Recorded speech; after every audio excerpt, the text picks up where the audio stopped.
your homework was to practice doing, let's call it a triadic palette. Try to mix a blue, a red, and a yellow to get the purple in here. You get an orangey color here, a greenish color, and then the mixture, which I didn't leave much space for, of a gray is sometime in the middle. That's pretty disgusting there. Not any red, yellow, and blue work well, and I don't want to get too much into it, but you have some colors like cerulean, which is a very opaque color, and it's good to use an opaque color like cerulean with an alizarin and aureolin because they're two very transparent colors. That gets a little crazy. Down here, the ultramarine blue is very transparent, but the cadmium red is very opaque. It's got some clay in it. So if you take a cadmium and a cerulean, they're both opaque. They don't make a very interesting purple. It gets very dull quickly. Anyway, but I've given you some suggestions. There are other triadic palettes that other artists have tried and use. Everyone has their own color sense. We all put on a different color sweater or a different scarf, and so that picking colors is sort of your you're choosing. So I'm going to use the cobalt, and I haven't done this before. I'm going to use the cobalt, burnt sienna, and raw sienna. I want to do a triadic palette. Last week when we did the farmer's market, we had all kinds of colors and all kinds of shapes, and it was probably a stressful painting to do, and I'm hoping this one will be less stressful. And by limiting ourselves to just 3 colors, there's just fewer choices to make, and it's sometimes very liberating to just stick to 3. And it doesn't have to be a winter scene when you do the triadic palette or a foggy scene to do the triadic palette. You can use it on any kind of outdoor landscape or any kind of still life, but we'll give this a try. Okay, I'm looking at this. When I looked at this thing, and this is the way I drew it for you all, I was a little noticing how empty. I was a little concerned about this very empty space up here. Let me talk to you a little bit design-wise. When I took this photograph, it was very much in my mind that I wanted this rock wall to be at the bottom third of the page, and that these would be on another third. Now, why am I getting feedback here, Bill? Okay, I'll keep going.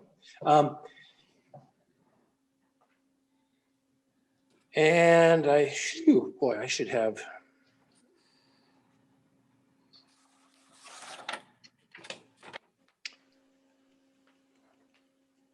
I'm gonna push some of these rocks down.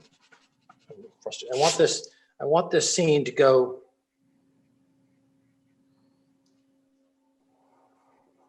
I want the rocks to fall away off the bottom of the page in a diagonal this way, down this way, and then I have these lines coming in here. I may goof myself up by making these quick last-minute changes, but I do want to keep. Okay, now, so this area bothers me a little bit. I usually don't do too much drawing in these workshops, but in the painting part, but it's just empty. So I'm going to have some branches of the trees coming out this way. A branch, this would be a branch from this tree coming down, and I'm going to have it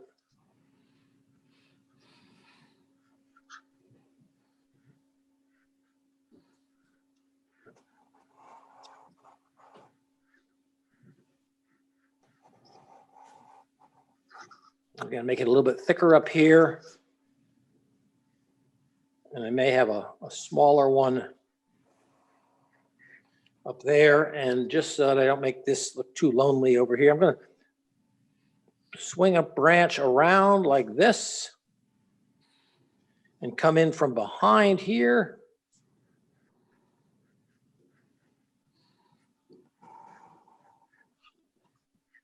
And of course, when there's an elbow bend there, there's often an offshoot coming.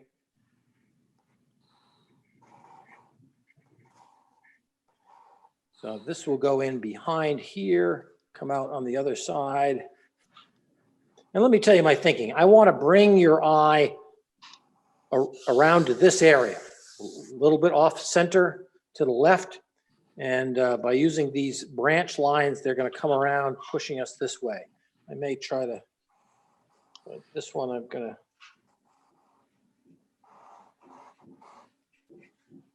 I'm not going to be quite so obvious, and I'm not going to push every line to be, I'm going to let that run off the edge. Okay, good. And I got these big branches here. Ned, Yeah. could you do what you're trying to do with grasses in the background? And I kind do. of on the far side of the rocks. That's and right. have them kind Yep, of these, come good, Ellen. up. These grasses are definitely bringing my eye into this way. I'm having these grasses walk me up the hillside, and I'm going to do something else right now. But you could do grasses on the far side of the wall. I could. There's some instead down of here. Tree branches. Yeah, I got a couple of them. I'm going to do something here with the snow.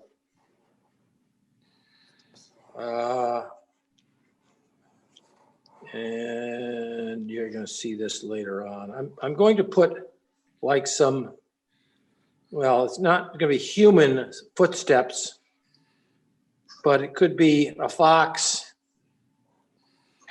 And I was looking at the marks in the snow that my dog made the other day, and I noticed that parts of a footstep are absolutely white, and I'll leave it white of the paper, and then there are parts that are in pretty good shadow. So I want to put some of those, and you'll see me getting into that. Okay. Whew, okay. All right, so my colors are cobalt, burnt sienna, and raw sienna. And Ned, before you go further, could I just ask, Yeah. what do you think of Untitled blue instead of the cobalt? Is that too dark? which color? Blue? Untitled? INDANTHRENE.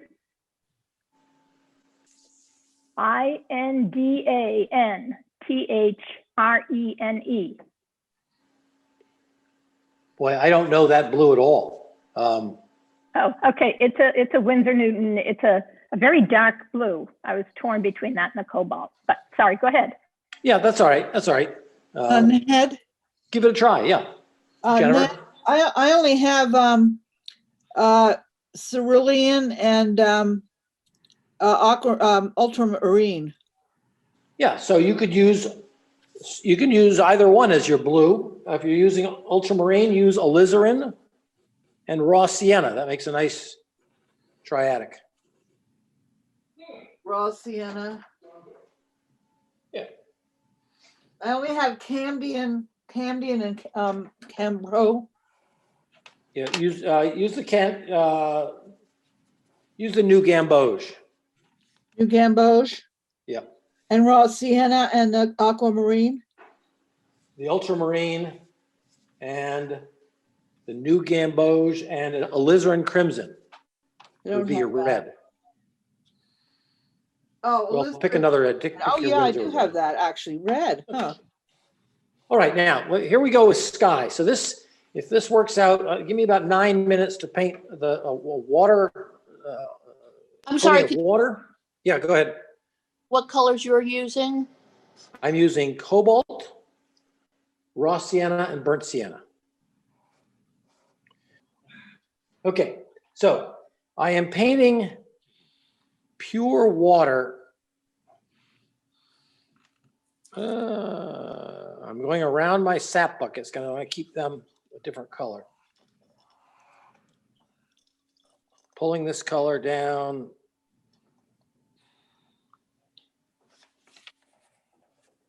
And I'm using my large squirrel, the largest brush I have, to throw this color on. And Marie Stewart, I know you have a sponge. You can sometimes use a sponge, one of those natural sponges to go to But wet your you're paper. but you're not painting the sap buckets? Nope, I'm painting around them. Putting water around them, I mean. What about the shadows under the sap buckets? Are you putting Nope, water on? nope, nope, nope.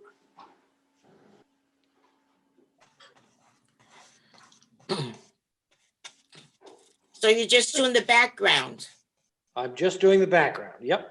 Now don't try to do this yourself while I'm doing it. Just watch Oh. me, and I'll give you 9 to 12 minutes yourselves to do all this. But try to watch. I can't paint any faster than I am, and I'm going to paint a little bit on the right-hand side of the tree. And you'll see why. The sunlight clearly is coming from the left toward the right, so the right-hand part of the tree is going to be slightly darker. Okay, so here. I'm going to take my raw sienna. What's he doing? What?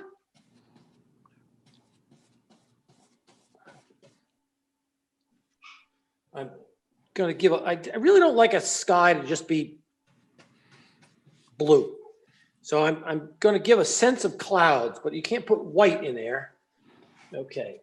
And then raw sienna. Okay, here's the burnt. I got to remember which my colors are.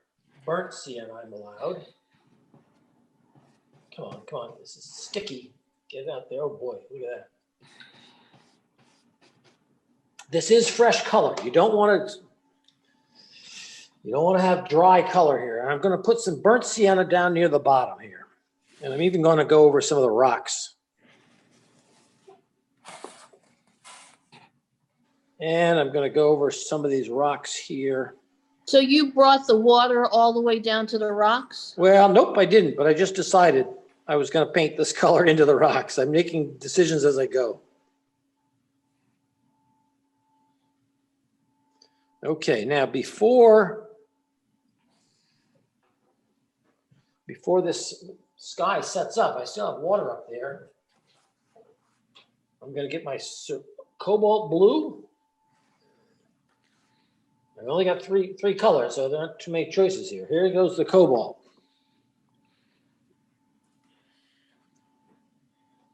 Jennifer, can you see all right? Okay. And I am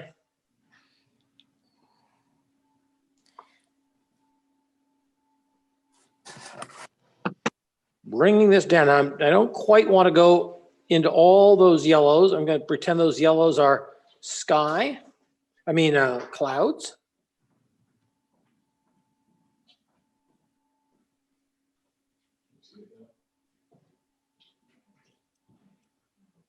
And I'm painting the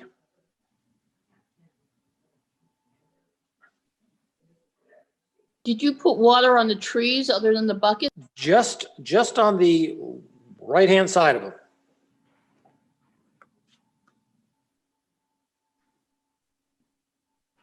Okay, easy does it. Keep that line, Ned. Come on. I don't have cobalt blue. I just have Use your ultramarine. Yeah, use that. Oh, That's fine. ultramarine. I You have can use it. ultramarine Yep, any red, yellow, or blue. and cerulean. Yep, you pick, Marie, which one you want. Okay. Okay, now, while I have that blue on the tree, I don't want a really sharp line, so I'm going to take this. We're going to do some wiping in and wiping out. You see a sharp line here? I'm going to just rub it with clean water because I don't want it to dry as a sharp edge, like the edge of a box. Going down here, and I'm just rubbing.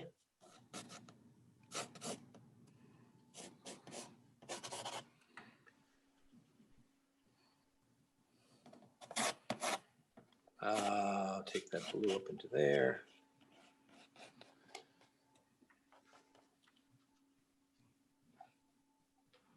Okay, so I'm going to pause right now.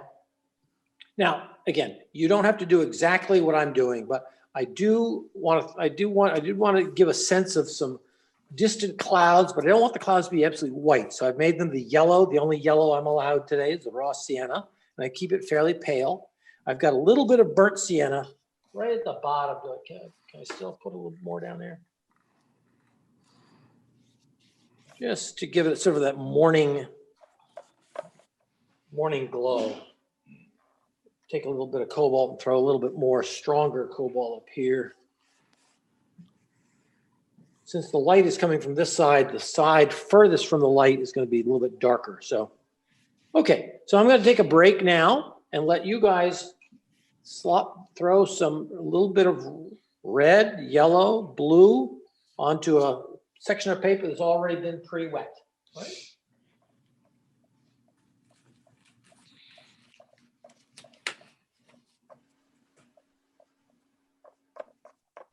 And this is the heart of the whole damn painting. How do you make the colors lighter? Like if you want light blue as opposed to the deeper blue, do you put more water? Yeah, you put water on your palette, and then you add the blue incrementally, little bit by little bit into the water.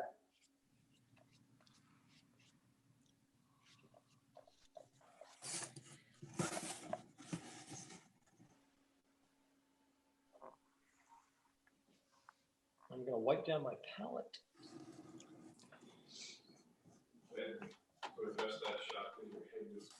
Now this one, well, when I was leaning in, I could tell, I knew it. Well, I don't have one myself. Oh, to wipe my palette.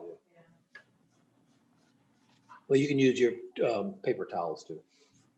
We have a roll of paper towels. Yeah, I brought some. I think I was letting my son try.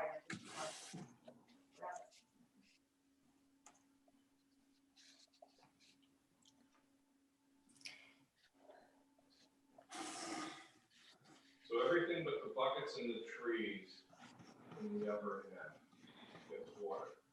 Yeah, at least on this, at least this morning.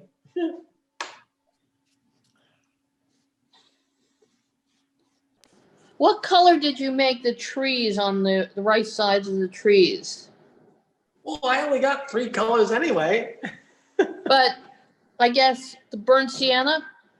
It's got, no, I haven't put any sand in the trees. Basically, it's the blue kind of seeped in from the sky, and I kind of left it that way.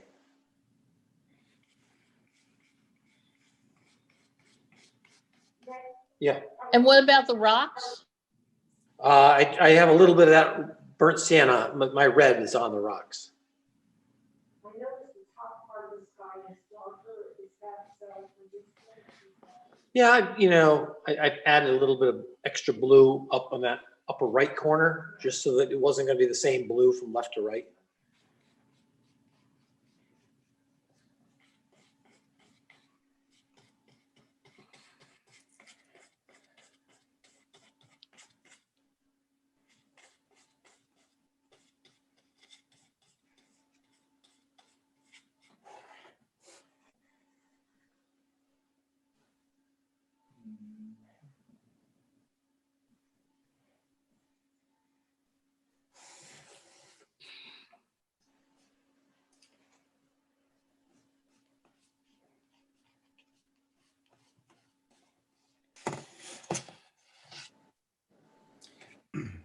Ned, that tree line in the background, you're still including that, right?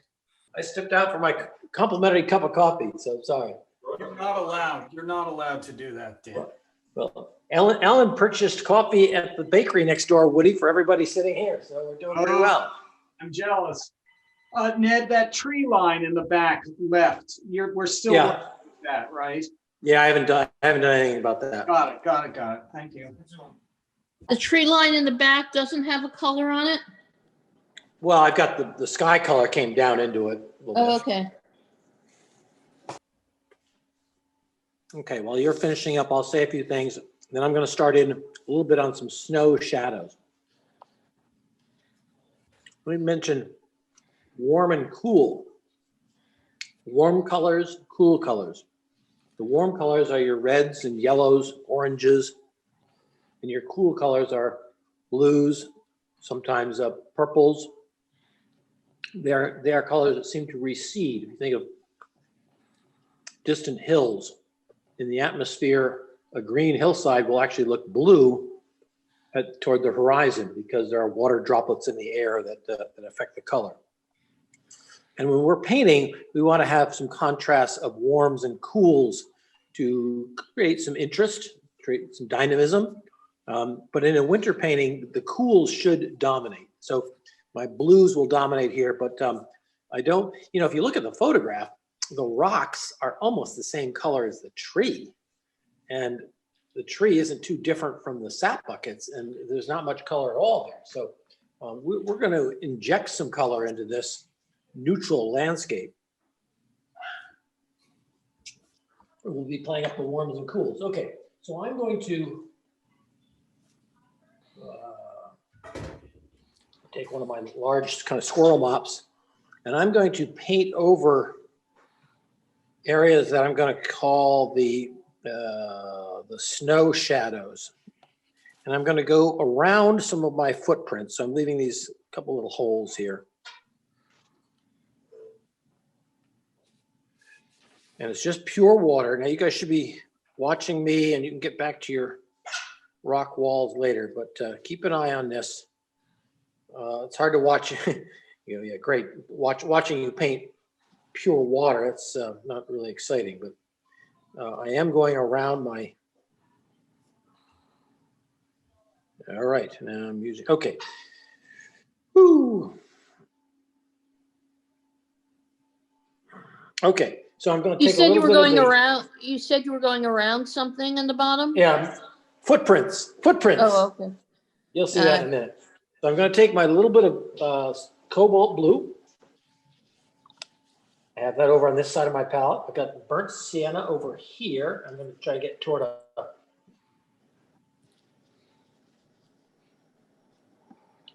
purplish. Oh, there's a nice, interesting gray. Okay, there we go. So here's my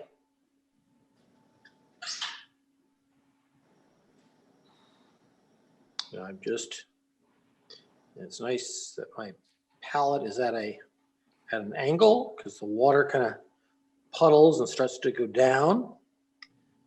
And you can see I'm going around. There's a footprint. You see these things, they look like, I don't know. Not one there, there's one. And I'm glad I remembered to draw them, because if I forgot to draw them right about now, I'd just be splashing water all over the place. And I'm gonna go right up to the top here, and then I'm gonna sort of recede down this side. Come on, let's get some more color. I hate it when got a nice color going and then I gotta mix some more of it. So get that blue going again.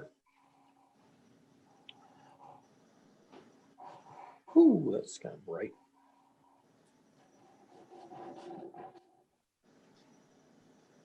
Again, going around some of these footprints. What color are you using?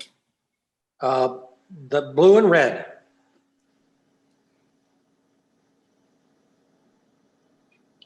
And then toward the bottom, I'm just going to put pure water, and I don't want quite so many edges. And I have a little bit of blue over in here. I see on my photograph, there's a little slight line there. And I'll have some, these are these shadow areas below the rocks.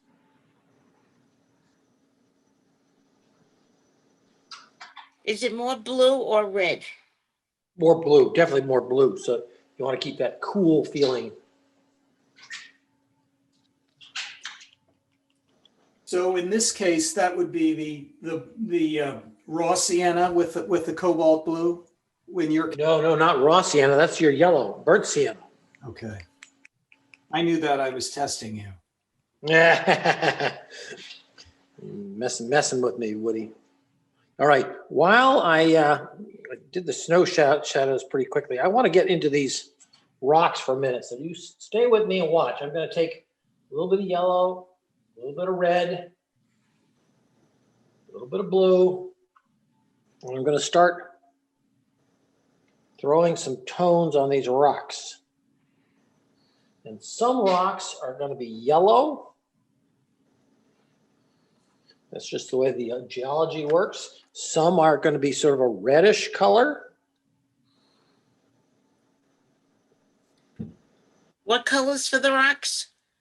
Red, yellow, and blue. Red, the three, red. Yep. Yellow, and blue. Rocks. But I let my rocks, I'm not doing, Marie, I'm not painting one rock, then another rock, then another rock as though they are all, you know, little apples or something. I'm really actually blending the colors together. I'm letting some of the edges. Yeah, come on. Can you see, Jennifer? Come on up around. So Ned, it's not like you're looking at the photograph now. You're just sort of designing the. Yeah, I suppose. Yeah, I'm looking. Some of the colors I see are a little bit dark. That's a darker one down there. Gonna get a darker there. Now, Ned, when you did the around the footprints, yours looks grayer on the red and with the red and the blue. Mine's coming out. Yeah, Yours I is just grayer. Yeah. It's more I guess just the more blue. Yeah, I guess so. Okay.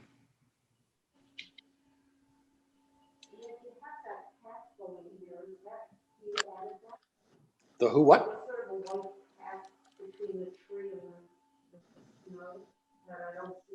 This one here? That's in the picture, isn't it?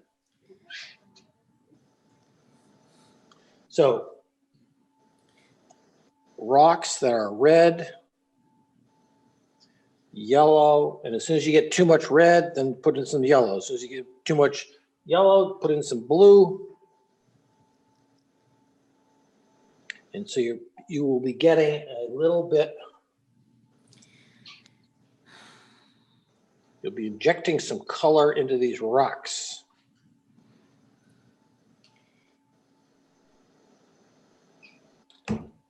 And a bluish.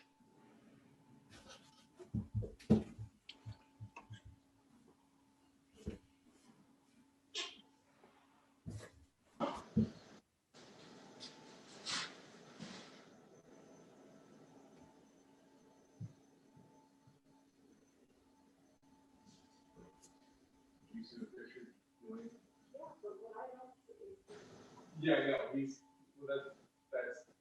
Ned. Am I faking it? He's improvising. Yeah, no, I'm saying. yeah, no, the photograph is a wonderful suggestion.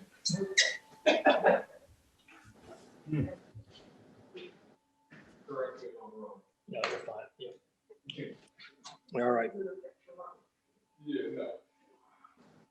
The picture is in his mind's eye.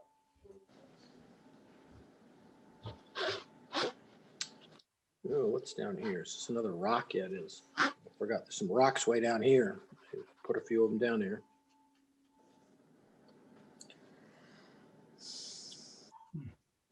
Now, a little hint, and then I'll let you paint. Give me a little bit. I'm going to take my brush with just water. Now, my rocks have this. I've got this brown trail going through here. I want some of them to look like they're lighter on the side to the left, nearest the sun. So can you see how I wiped that rock out? See how it lightened it up? And here, I'll take this blue one. Let's just rub a little water in there and make that one lighter. Where's another one? Oh, this one. A little bit of pure water, a little bit of, there we go. And then this one I'm going to lighten up a little bit. That's one of my yellowy ones. And so I'm taking some of my rocks and I'm putting some water on there, rubbing the paint and dabbing it up. So that not all the rocks, so I'm not going to have this monochromatic or leaden line of grayish blue. So there's another light one. We'll do another light one over here next to that. In lighting, they call it modeling. Yeah, modeling. Yeah, yeah, yeah. I don't like that. So light, dark, dark, light, light. That one. Dark.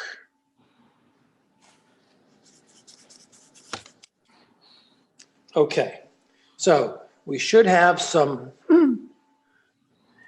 Anne Marie, who in the workshops would throw salt on the paint and they would get a nice speckled look? I don't have salt with me.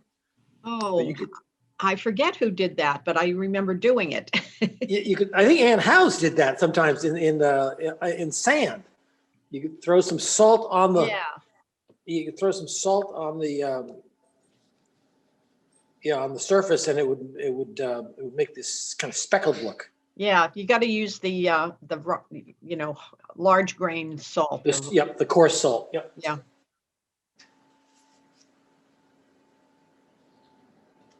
And then just paint over the salt. No, then well, when everything dries, you just brush the salt off. Oh, I see. So you paint over the salt and then just brush it off afterwards? No, don't Well, paint no, on you it. You put the- paint and then put the salt on Oh, and then and rub let it it off? dry. Leave it alone until it's all dry. Oh, and then wipe it off. Yep. Oh, huh. So Ned, you want us to do this now? This is the break.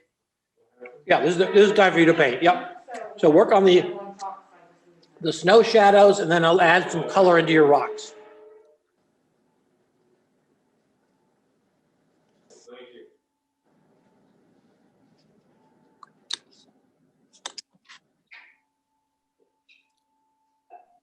Sorry, what colors were you using in the rocks again? Throughout this entire demonstration, I've just used a red, yellow, blue. And so it's a little, as you add more blue to it, it looks more gray. If you add more yellow to it, it looks like more of a sandstone kind of thing.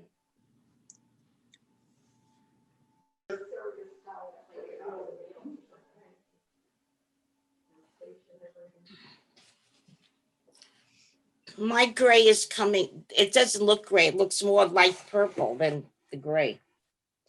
Yes, you can, when you add a little bit of red to your blues, you get kind of purpley gray. That's fine. And just put a little water to lighten it. Yeah.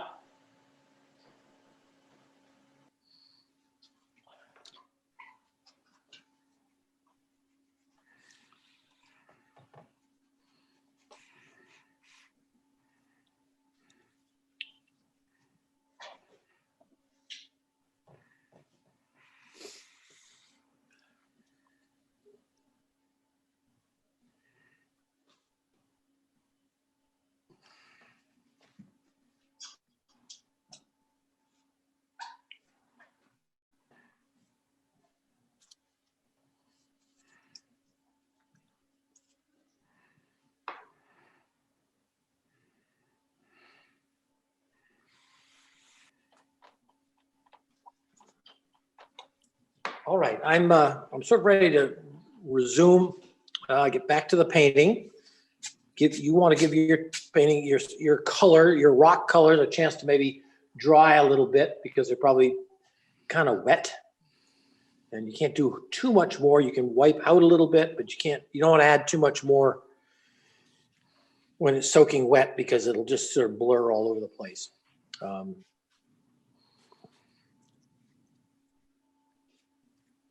Rocks, distant trees. Okay. Okay, I'm going to do two things right now.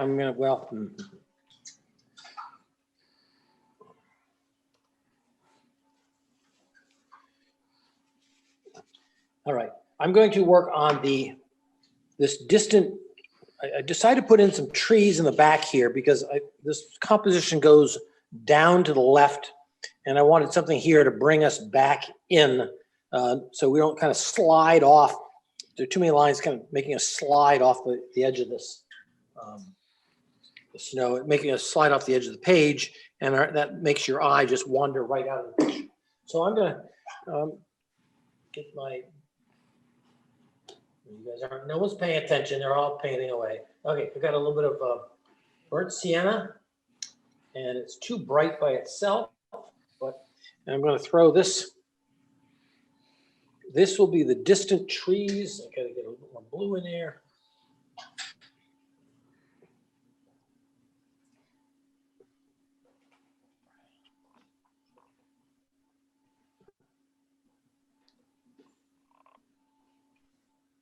Okay, I get a little more.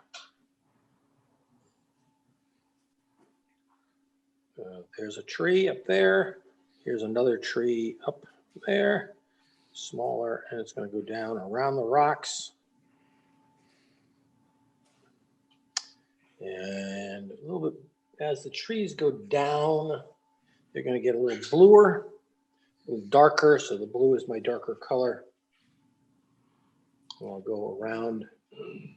What did you mix the burnt sienna with? My cobalt blue. Okay, I just have ultramarine. Yeah, you know, Jennifer, everyone's using a different red, yellow, and blue. Okay. So if I'm using cobalt today, somebody else could be using ultramarine. That's fine. Or someone else could be using cerulean. Did you wet the paper first with those? This time I didn't. I don't think I did. Okay.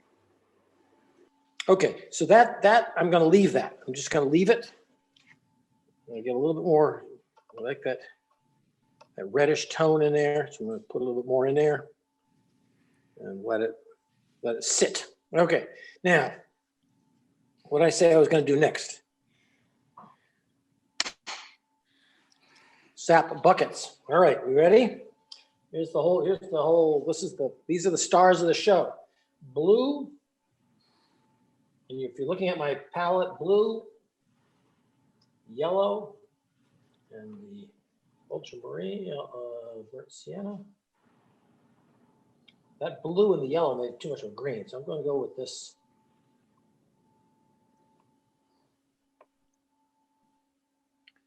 Okay, here we go.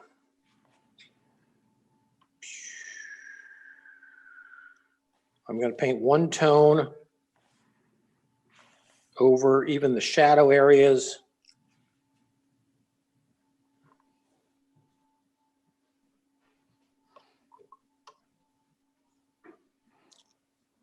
And we'll do a little touch of blue near the top.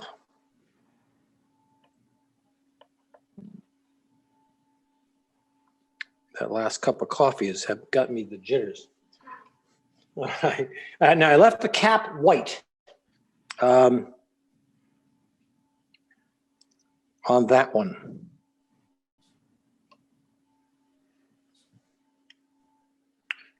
This one I'm going to have a very pale gray on the cap.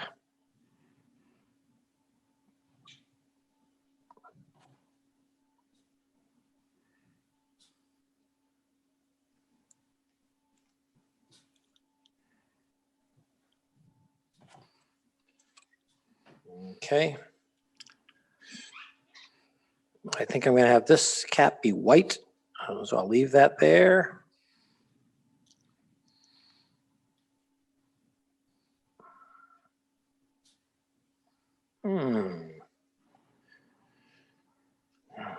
I did hear of somebody who's already started collecting sap when it was milder.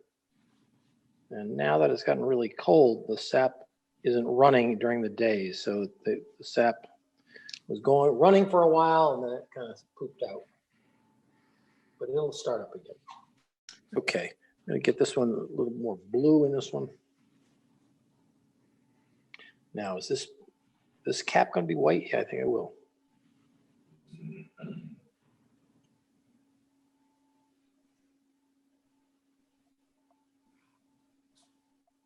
Okay, now watch what I'm about to do here because this is kind of critical to make these sap buckets look like they're rounded. This side, pure water on the brush coming down through, creating a little bit of a sheen on there. This one has a little bit of a sheen over here. So I'm just going to lighten that up.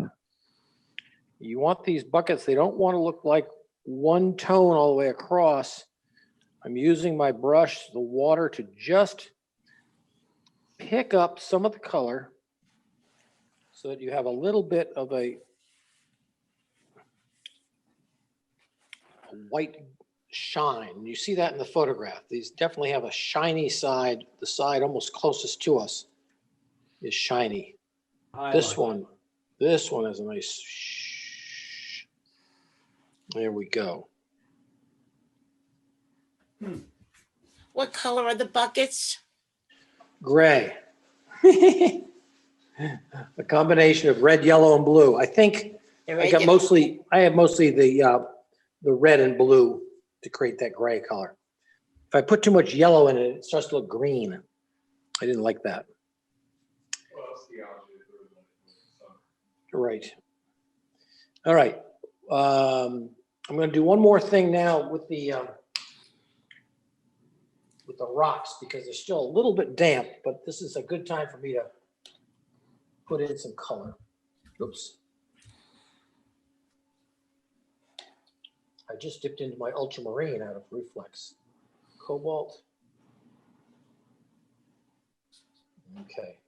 Now, I'm looking at my picture. I'm seeing that there are some dark areas.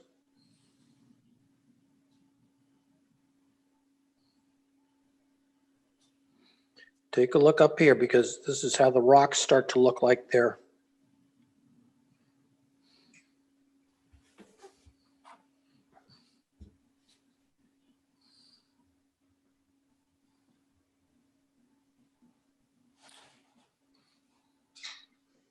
And what color is that? this is a sort of a blue with a little bit of the burnt sienna in there. Blue and the burnt sienna.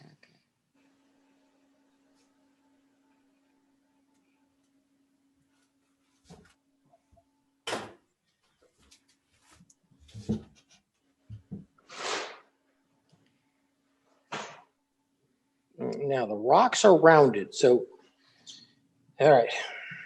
And in here, 3 rocks are touching each other, and right in that seam,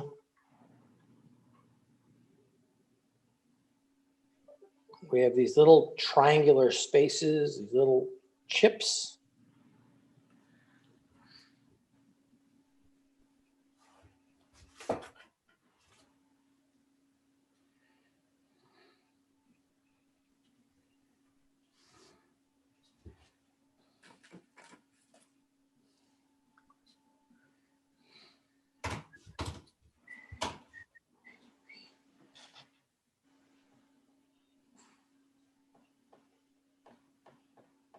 These rocks are creating some shadows.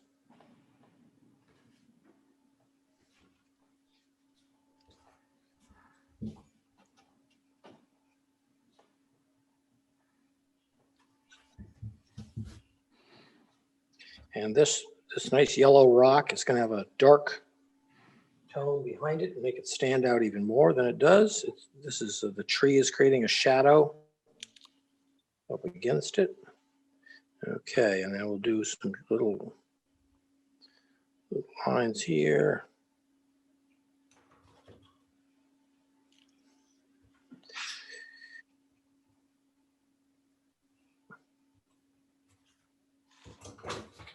So I'm not outlining the rocks. If you start doing that, it's going to look a little bit cartoony. But I'm just putting a little hints of darks at where the rocks might hit the ground.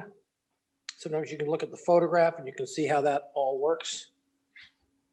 This rock has a dark side to it. And then a light side to it, so I'll leave that light side there. This is fun. I'm liking this. This is cool.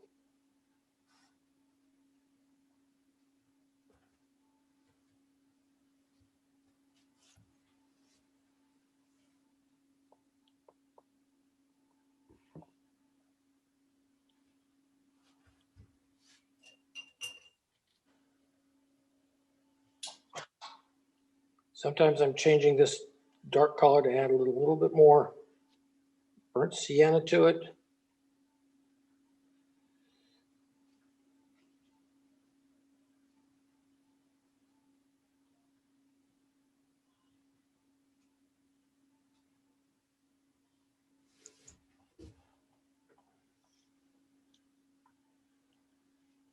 Remember, the light is coming from the left so that the far sides on some of these rocks are just slightly darker. And you just want to give them a little sense of roundness.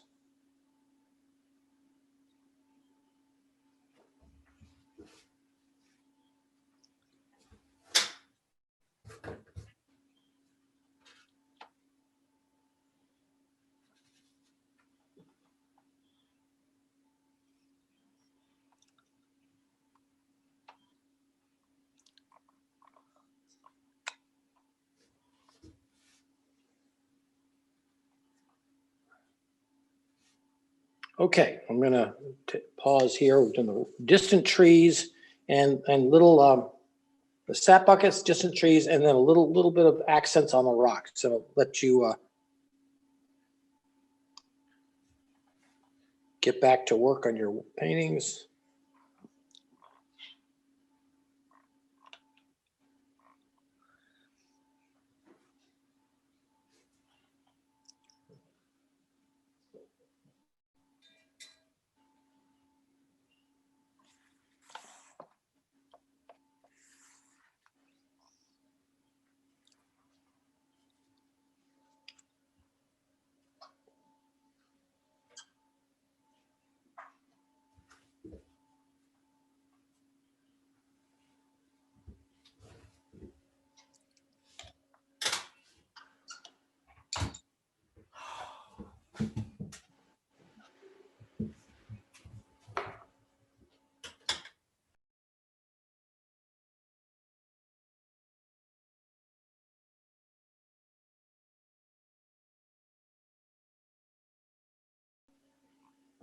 All right, I'm going to give you a little more time, but I think we still got to get the trees done. So there are two more steps. We're going to do the trees, a little bit of a break, and then we'll do the shadows in the sap buckets and some of the grasses and shadows in the snow. So I'll get going on the trees. And again, just remembering that we're dealing with red, yellow, and blue. So I'm going to want the trees to be more on the warm side. So I'm going to get the raw sienna. I'm going to get a big puddle of that out. The burnt sienna. Now this looks too Southwest American. Look at that. There's like a taco stand there. There's too much orange in there. Okay, now I get a little bit of blue. God, it's fresh color, but boy, it's sticky right now. There's my blue. So I put my blue over to the left, and then I slowly bring it into these tones, and we'll see how we do here.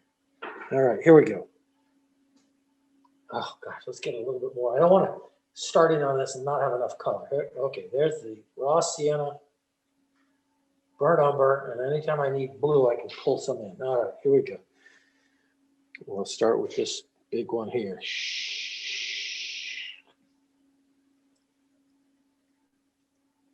I'm going to go around my sap buckets.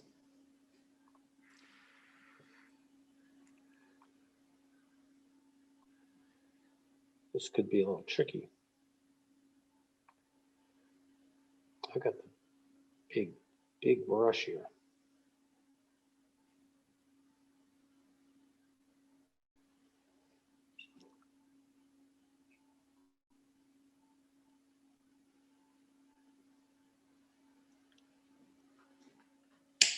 Slightly smaller brush.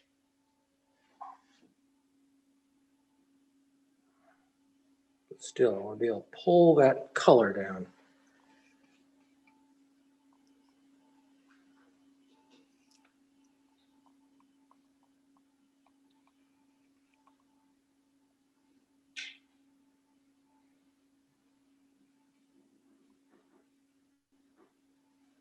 Going around these rocks.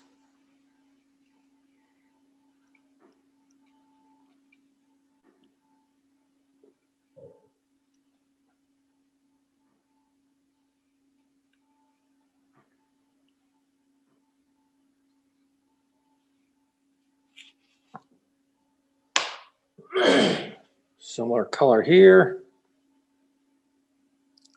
Ooh, I kind of like that. Nice. Oops.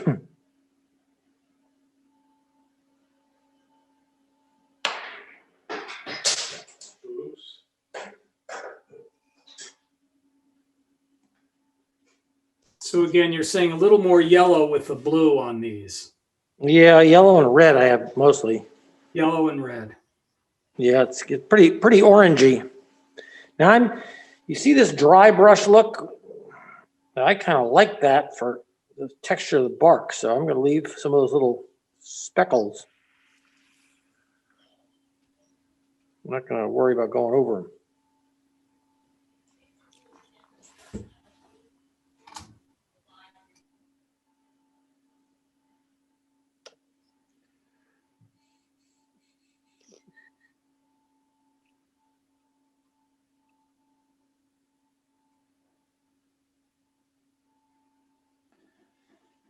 Now, while it's wet, I'm going to add a little bit of blue on the right side because this is the dark side. So I'm going to get pure blue out of here.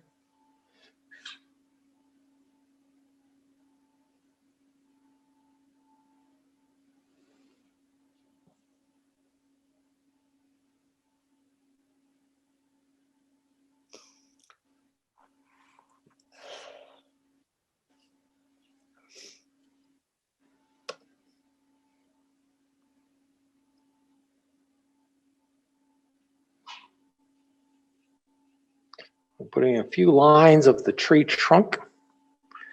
It's pretty dark.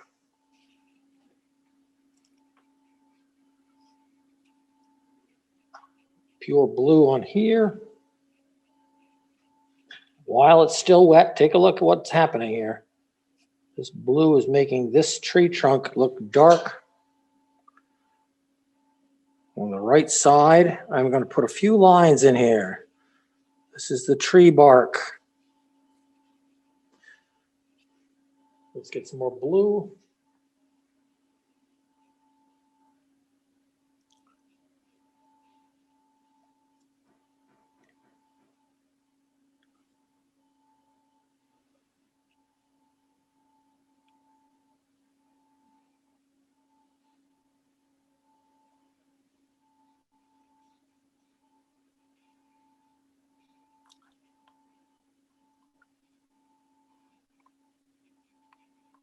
Getting a ragged edge down here where the tree bark splits. Too much water in there.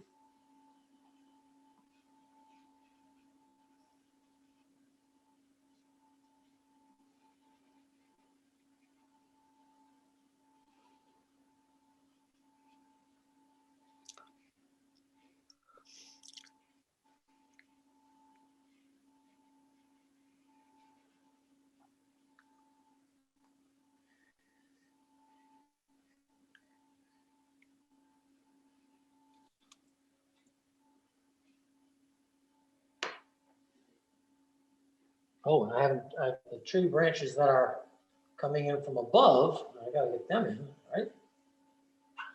Here we go.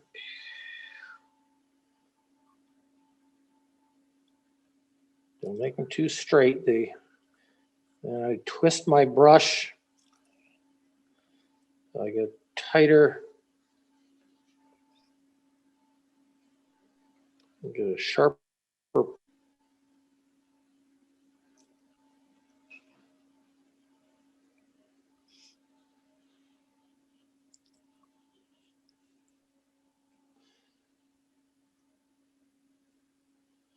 Everybody watching this stuff. And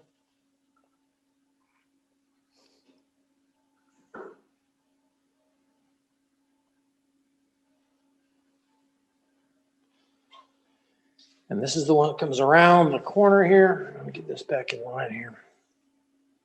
This comes in, come on, come on, come on. Yellow, red, get that blue going. Come around.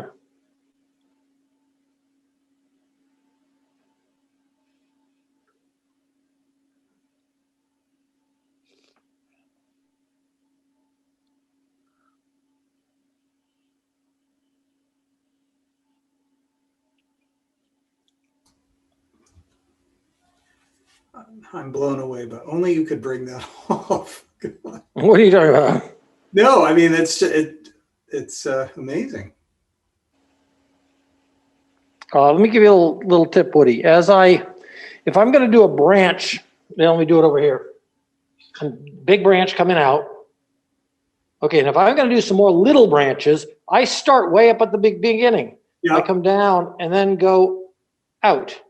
If I'm going to do this little branch, I'm going to start at the top slowly and then come out.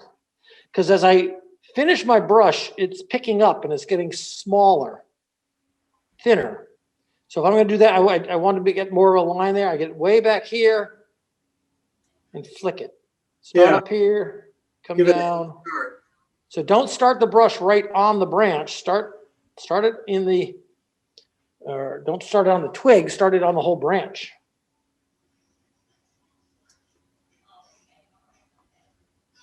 And usually where a branch bends, there's going to be another little one bumping off of it. Now, while these branches are still wet,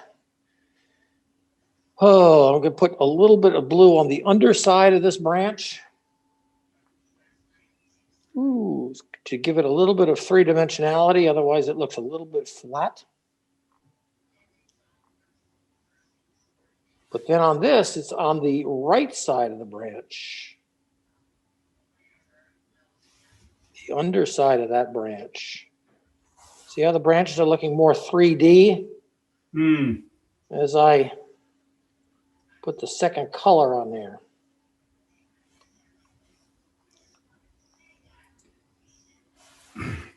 Ned, if we can devise another way of, instead of going around that tree that you did so beautifully, are there other ways to? Oh, sure. Like you know, you see in the photograph, there's a sapling between the two trees. I just decided not to put that in. It seemed to divide that space too evenly. But coming from the right-hand side, there might be some trees leaning over branches. Over here. Yeah, you could. Yeah, those are in the picture too, aren't they? Actually, it's your painting, you do whatever you want. Right.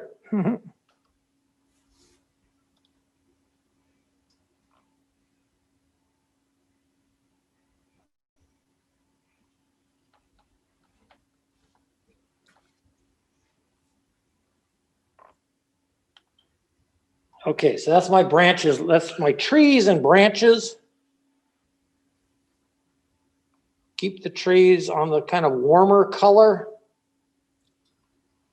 Even though in the picture they're pretty darn gray. I see them as a reddish gray.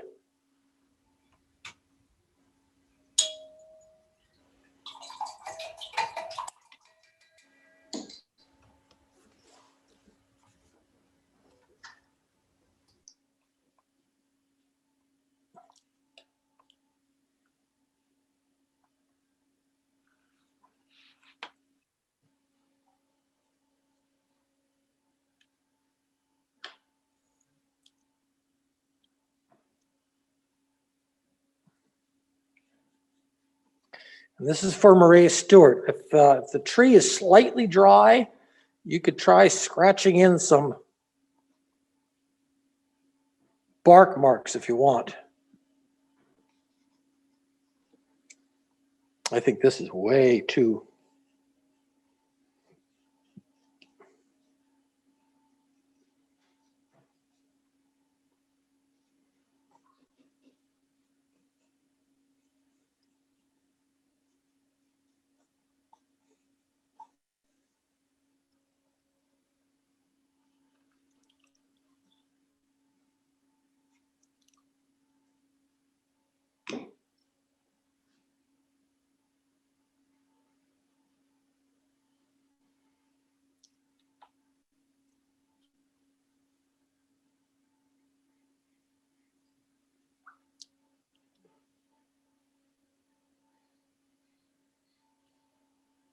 Ned, do you use the larger brush so that you have enough paint to do some of those details?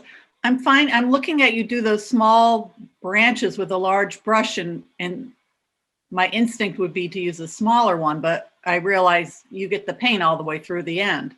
Right. If I start with a small brush up here, it'll run out of color halfway down, and then I got to reload, and I kind of lose my flow or my rhythm in the branch. Okay. But it takes some practice to have a large brush and to be able to dangle it above the paper without wiggling and whatever. And I definitely hold the brush way out at the end. My fingers never touch the silver ferrule, it's called, that holds the bristles together. I'm way up near the top of the piece of wood. Okay. Ned, the tree on the left seems to be a little wider at the bottom than kind of in the middle. Is that so if you go up above the first bucket? Yeah. Okay. Yep. All right. I was gonna say, can you fix? Yeah, except right there.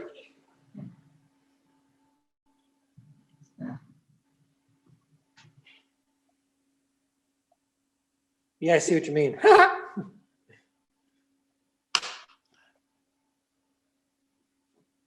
The other thing would be to scrub this out.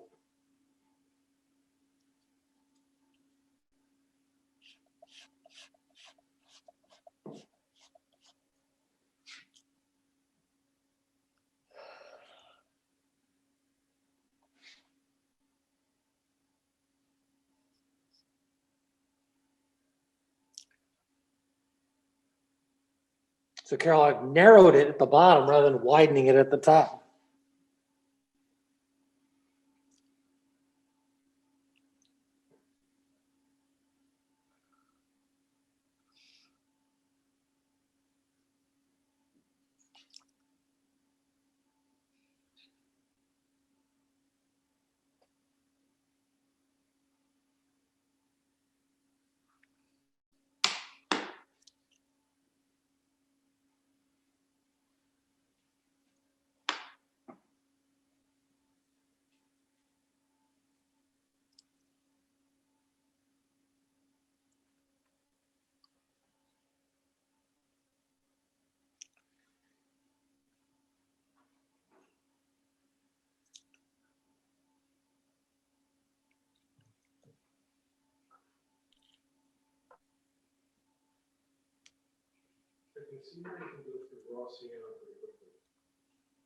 Yeah, what is it about that color? It's it just takes so much for it to do anything, you know?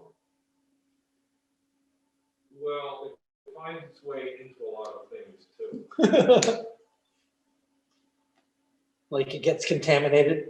No, it goes into your greens. Yep. Goes in my oranges.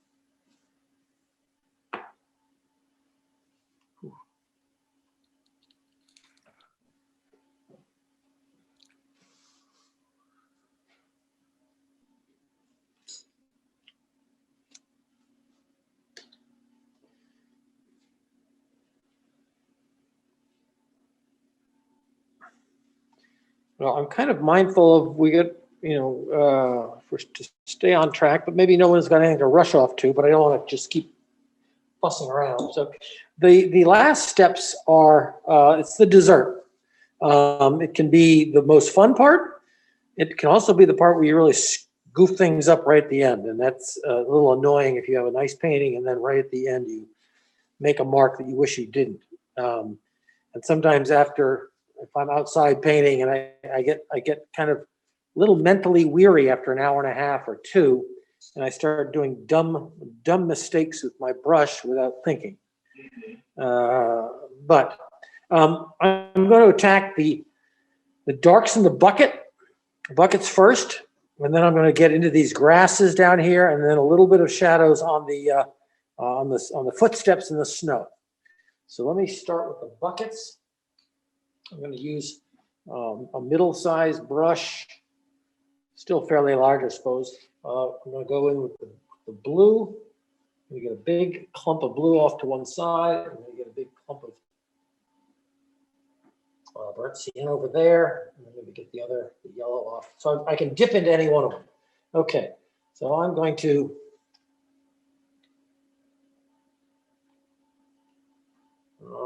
use that blue and burnt sienna, pretty strong mixture. I'm going to go in, oh, the heck with it, I'll just go right up in here. Come on.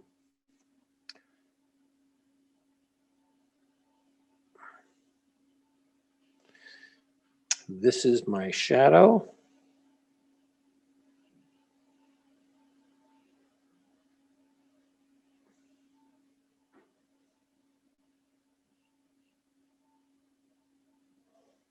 And this side is slightly darker than the rest of it, so I'll just go right down there.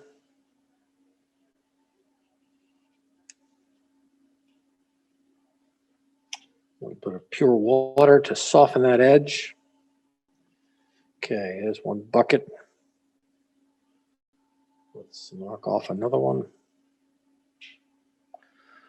I'm looking at my photograph for this. Come down, up. And right against the tree, it's a little bit darker. I'll throw that down there. A little hint of dark at the bottom, and the buckets have these slight little lines in them. The little galvanized buckets have those lines in them.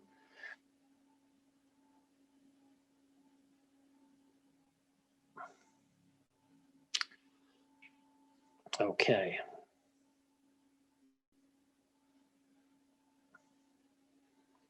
This one pulls, look at that picture. This pulls way down here.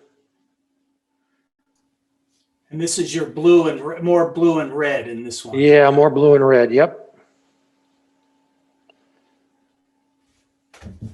Right at the edge of that white, I have a dark.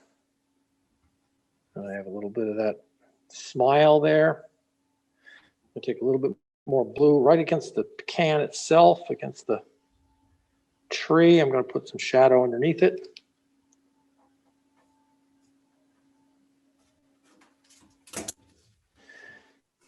This one's a funny one. It's got just the cap. You're just seeing the cap there.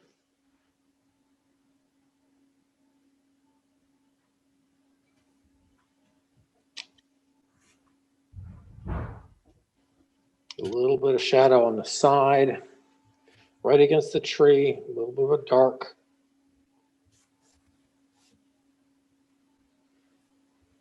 This is sort of like the old lighthouse paintings we did. All right, get this back here.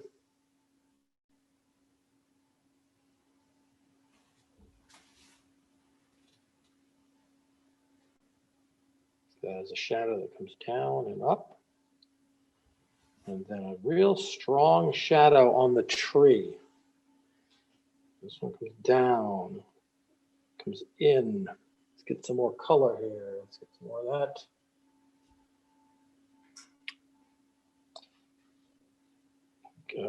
Against the can, keep that straight edge of the can. And underneath it, you've got a pretty good strong shadow tone here. Coming down, around, like a smile, up. And there we have that shadow on that can. Pull a shadow down there. Put a little bit of shadow down on this one.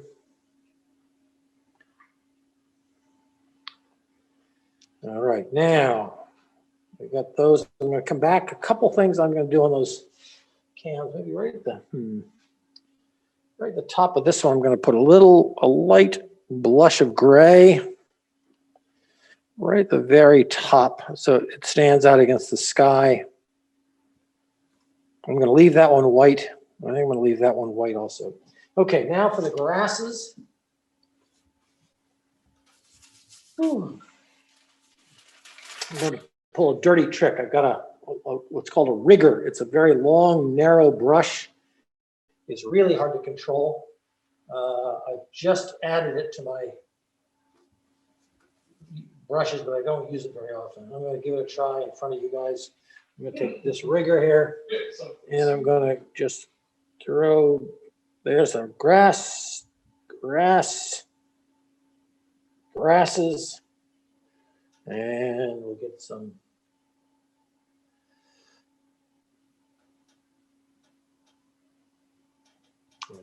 grab some blue in there.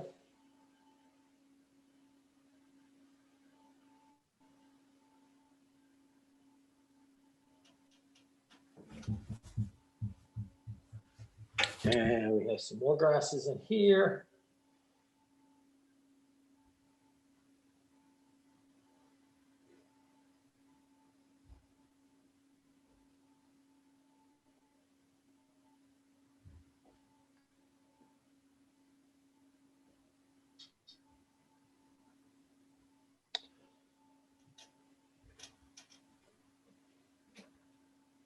And they're creating shadows, so I'm putting a little, using the same really difficult brush, running a few shadow lines up the snow.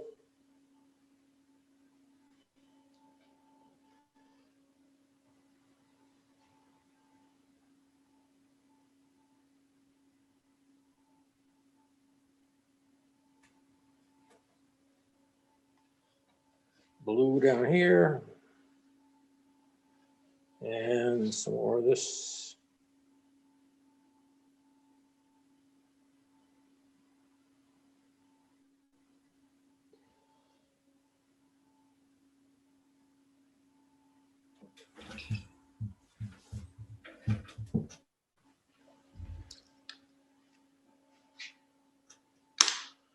Now I'm going to do a little bit on this, on these snow steps. Now the sun's coming this way, so the shadow will be on the inside left. And then here.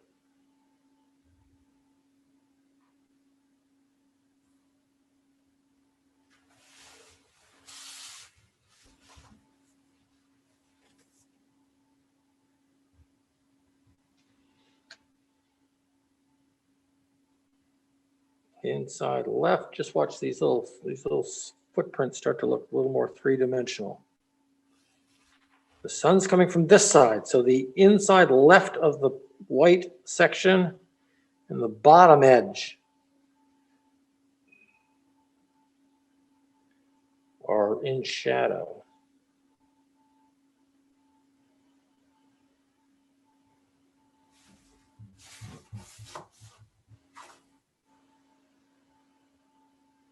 And this is sort of my blue, a little bit of burnt sienna.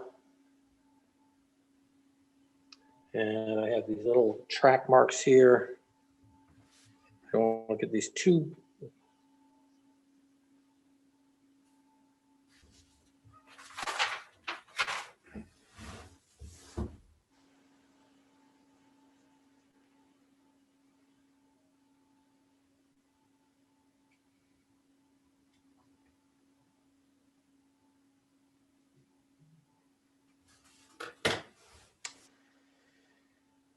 Look at that.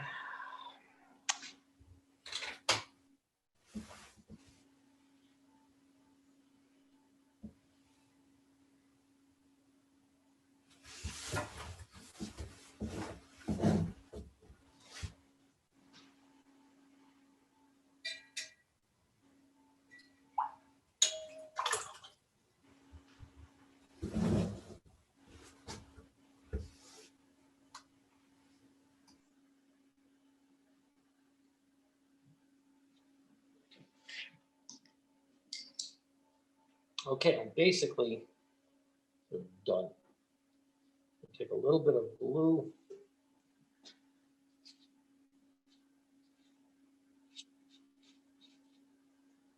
Dry brush it.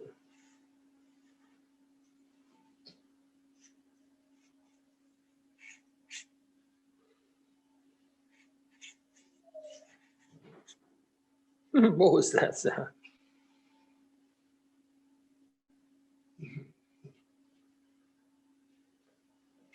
That was a stretching rock that you were hearing. Right, right.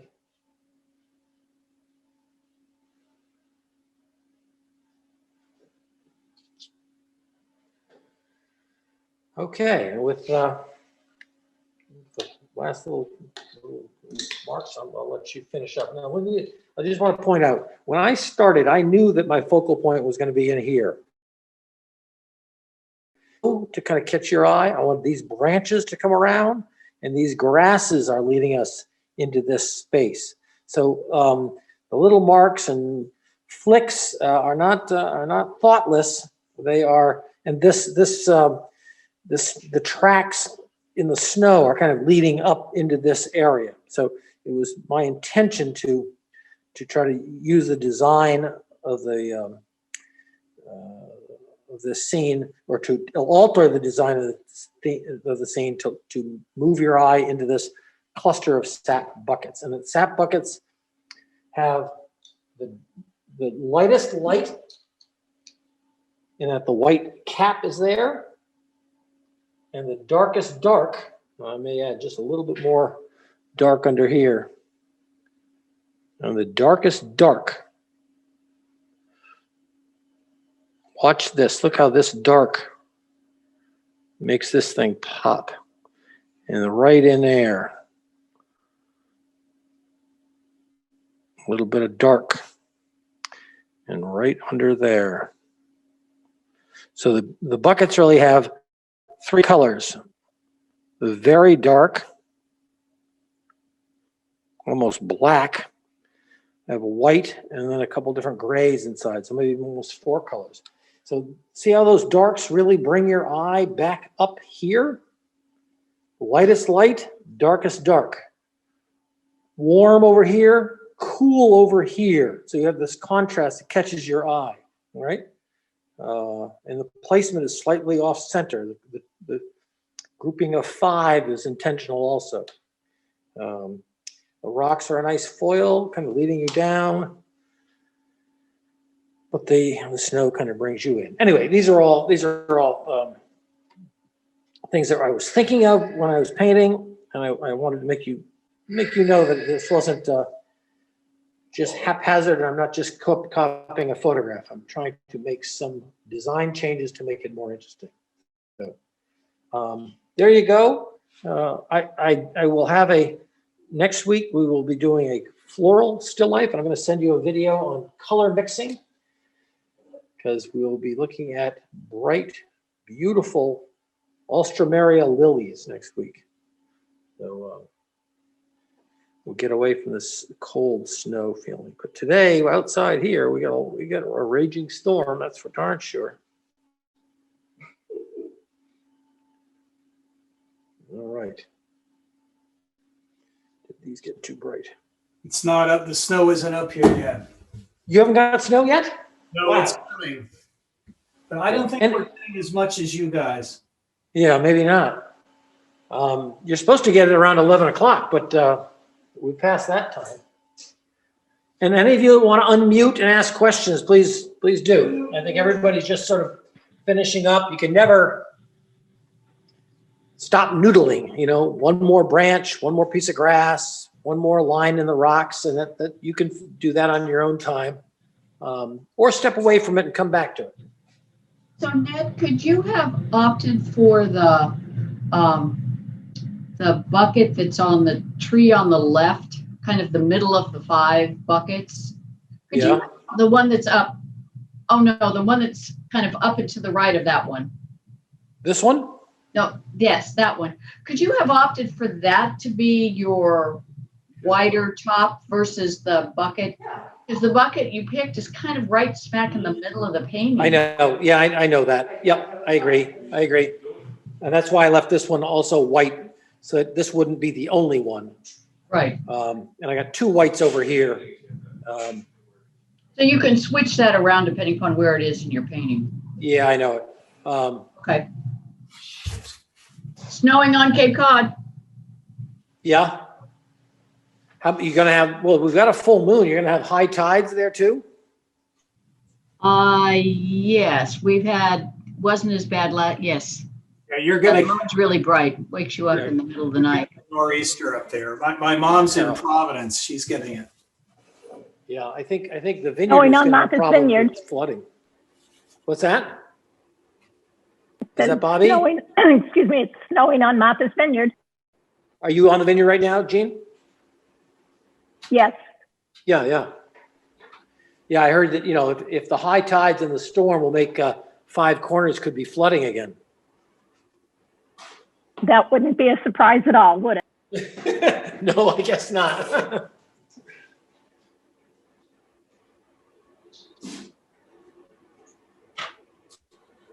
Okay, Ned, I'm off. Okay, well, yes, and Ann, thank you. One last thing. I will be doing a critique on Wednesday, 2 days from now, Wednesday, February 3rd at 5 p.m. So if any of you want to send a picture and to me, and then I'll 4:45, I'll start opening open the portal or the Zoom, and we can look and share. Great. Okay, thank you so much. Okay, Ann, how are you doing? Did this work out better for you? Yeah, yes. Okay. No, you were frustrated with the people, I know. Yeah. So thank you. Okay, we'll see. And flowers are coming next, so. Woo. Yay. All right, good.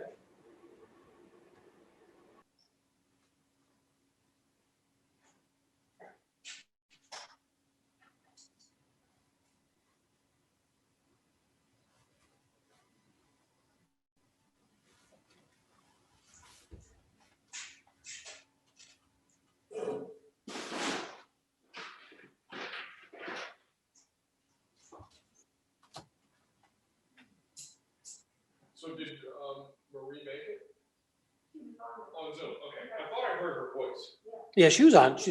She's probably talking now, but doesn't know she's on mute. Marie, are you still there? Marie Stewart?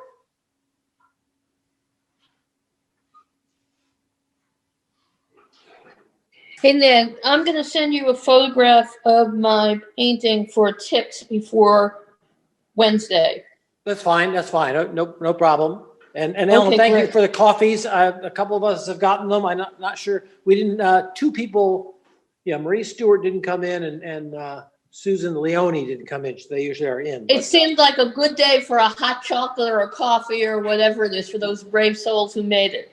You're very nice. Thank you very, very much. Okay, bye. Okay, go over that now. Oh, yeah. It's good. The hot chocolate sounds like we're going.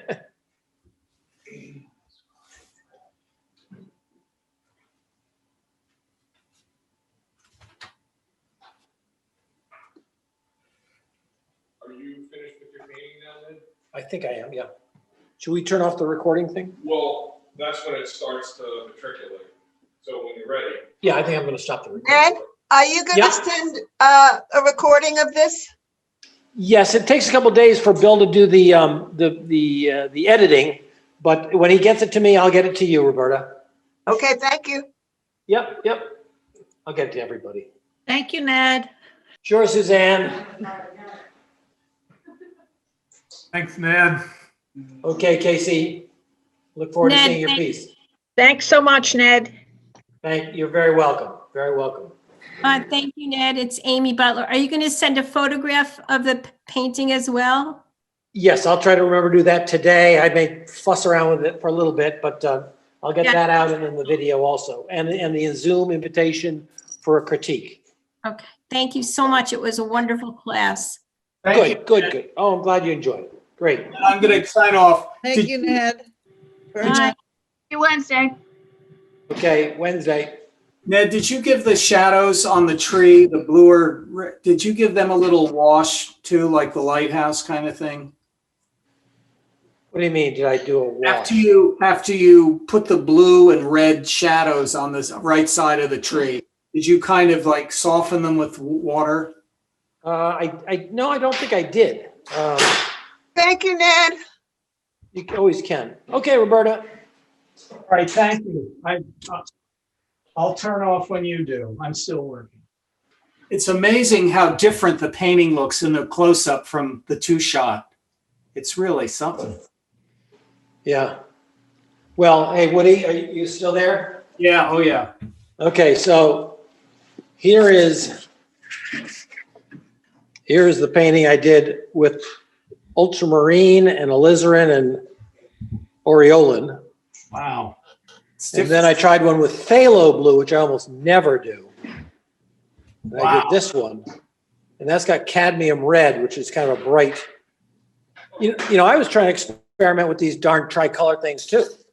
But the last one you showed, the last one you showed me, maybe it was the one underneath.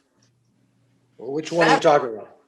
This is the one we did. No, do the next one. The one right in your left hand. Yeah.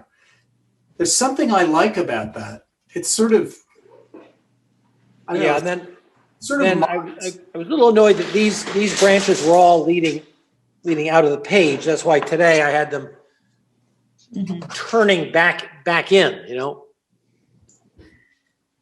Well, I've got a, this is what I did. I don't know if you can see that. I've got the trees. Yeah, move it over more. I don't see it. Okay, I can't see what you're, oh, I see. Here. Oh, yeah, there we go. Okay, good, yeah. Yeah, that's good. Okay. Yeah, do some touch-ups and then join us for critique. Yeah, I will. All right, good. All right, signing off. Thank you. Okay, you gonna get your hair cut today? No, my barber told me to just let it grow. We're getting our vaccines in New York at the Javits Center on the 17th of February. Yeah, okay. All right. That's when I'll probably get a haircut. All right. We'll see you later. You bet. Bye-bye.